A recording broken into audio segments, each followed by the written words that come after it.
diciendo. No lo hagas. Ni siquiera es humano.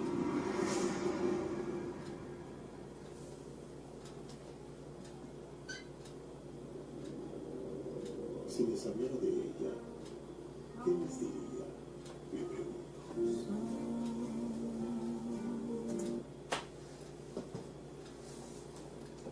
¿Qué tal, amigos? Yo soy Iván Sánchez y vamos a platicar un poquito de lo que es La forma del agua, que es una película que anda muy en boga, que todo el mundo habla de ella, de la que se han hecho ya muchas críticas, muchas reseñas, pero me gustaría abordarla desde un punto de vista un poquito más a fondo, digamos, o desde otro enfoque. No tanto de si me gustó o no me gustó, me gustaría plantear por qué funciona y por qué no funciona la película, y si hay cosas que no funcionan, cómo es que se resuelven, digamos, y cómo se aceptan por parte del espectador, y cómo se acepta ese planteamiento para que se pueda narrar, ¿no?, la película.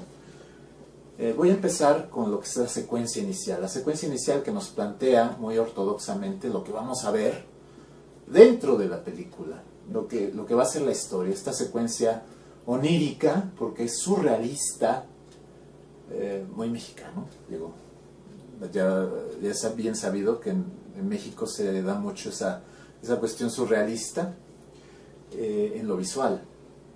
Entonces, bueno, empezamos con esta secuencia donde va la cámara recorriendo un cuarto que está lleno de agua, caen cosas, y hay una mujer flotando encima de su cama, que es nuestro personaje principal. Eso tiene una reminiscencia directa con El espejo de Tarkovsky. Yo creo que Del Toro, por supuesto, que la vio. El principal poeta del cine, que es Tarkovsky, y es una escena muy, muy, muy, muy ligada a lo que es una secuencia de ensueño en la película El espejo. Si no la han visto, véanla. Pero tiene la misma plástica. Estamos un poco en la misma concepción onírica. Entonces nos está diciendo el director que vamos a ver una película fantástica, una película de ensueño, una historia que no es de este mundo, digamos, de esta realidad. Y ahí empezamos con todo lo que sería el planteamiento de los personajes, ya después en las secuencias siguientes. Esta chica que tiene una vida solitaria, es muda. Esa parte de que es muda es muy importante. ¿Por qué es muda? ¿Por qué es mudo el personaje principal? Podemos ahondar en este momento en por qué no habla la protagonista. Es la película La forma del agua la que para mí redondea con la primera película de Toro, que es Cronos, empezando por su personaje principal. La niña en Cronos tampoco habla. ¿A qué va esto? Yo creo que más allá de que tenga una similitud con Amélie, que se ha planteado y se parece a Amélie, no, yo no creo que vaya por ahí. Yo creo que la chica es muda por una cuestión visual.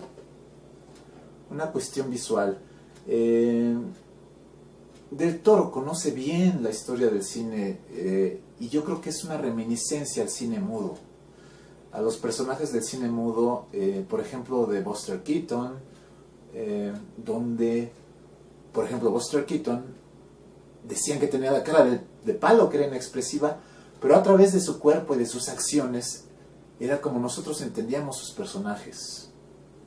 Toda esa expresividad, toda esa acrobacia que él hacía, nos hacía entender el personaje que nos planteaba y la historia de la película. Entonces, Del Toro está yéndose a los principios del cine, donde se dice también que es más cinematográfico el cine mudo que el actual, ya que el actual está lleno de diálogos.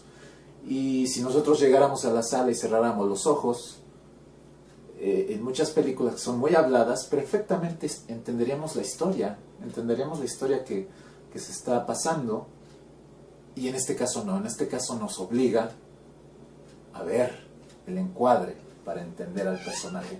Eso es interesante, y también tiene claves el personaje, por ejemplo, en el momento en que va a hablar. Por ejemplo, en Cronos, cuando habla la niña, es un momento climático, es un momento intenso interiormente para los personajes, especialmente el del abuelo. En Cronos, el abuelo está a punto de chuparle la sangre a la niña, me parece, y la niña le dice abuelo, ya que no habló toda la película, en ese momento dice abuelo. Esa palabra es clave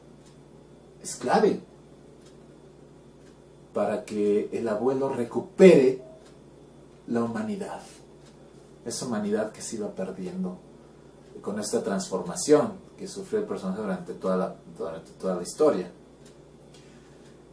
Aquí ya ahondaré un poco en por qué habla la chica y qué es lo que dice, qué es lo que expresa y qué función tiene dentro de la narrativa. Bueno, ya tenemos planteado el por qué la chica no habla. La chica tiene que ser expresiva por medio del cuerpo, porque a través de esa expresividad va a mostrarnos lo que es el amor después con el monstruo y su lenguaje con el personaje, que tampoco habla, ¿no? Definitivamente es algo más allá del lenguaje de las palabras, del lenguaje oral. Estamos hablando del lenguaje visual. Lenguaje visual cinematográfico, totalmente. Tenemos que aceptar ciertas cosas que nos plantea inverosímiles, un poco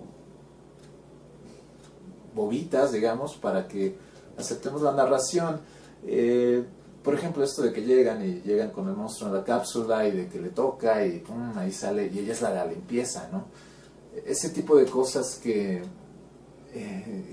pesan en cuanto a la credibilidad de la historia. Bergman, el maestro Bergman, Ingmar Bergman, en su libro Imágenes, cuenta que cuando él presentó el séptimo sello a la audiencia, estaba muy nervioso por el hecho de que se fueran a burlar de cómo sale la muerte al principio, desde el principio de la historia, con una cara de payaso, y diciéndole al caballero que se lo va a llevar. Dice que estaba muy nervioso para ver cuál era la reacción del público. Entonces pasa la escena en pantalla y él dijo, si la gente acepta eso que le estoy planteando, esa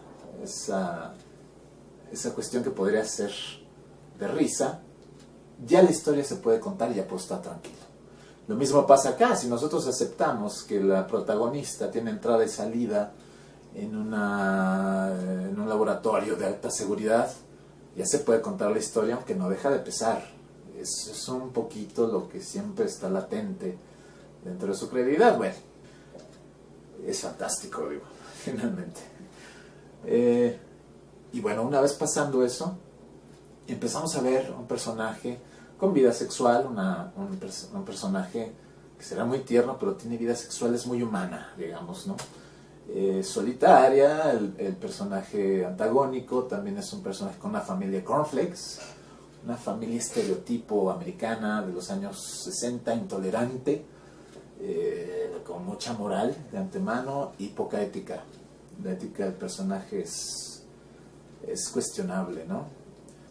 Y bueno, es curioso ver que tiene una vida sexual también, digo, el villano, y esa vida sexual pues se queda corta con el erotismo que va a haber después entre la protagonista y el monstruo.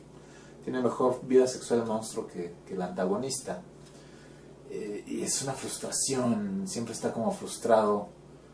Este personaje es malo, digamos, es antiético, dentro de un punto de vista más humano. Es un melodrama, sí es un melodrama, es un drama musicalizado, donde hay buenos y malos, donde está el bien y el mal. Y bueno, hay que entender esta parte, porque es con lo que juega muy bien Del Toro y con lo que experimenta, con lo que siempre ha experimentado, esa parte de los géneros. Es Del Toro un estilista, es Del Toro un autor. Sus películas se quedan en el género. Eso es interesante. Vamos a plantear los géneros como una esfera. Digamos, está el melodrama, su esfera, y aquí hay otras esferas que son otros géneros. Y bueno, está el melodrama. Dentro de esa esfera está la estructura de la narración melodramática, sus convenciones. Y en el centro, bueno, un director que respete esos términos está en el centro, muy estable, ¿no? Así es como maneja su forma de contar las cosas. Del Toro está en el centro, pero se empieza a desplazar. Se empieza a desplazar hacia los límites de esta esfera. Entonces, lo interesante es saber si se queda en el límite del género o si lo traspasa hacia otra cosa, hacia otra esfera, hacia una esfera más autoral.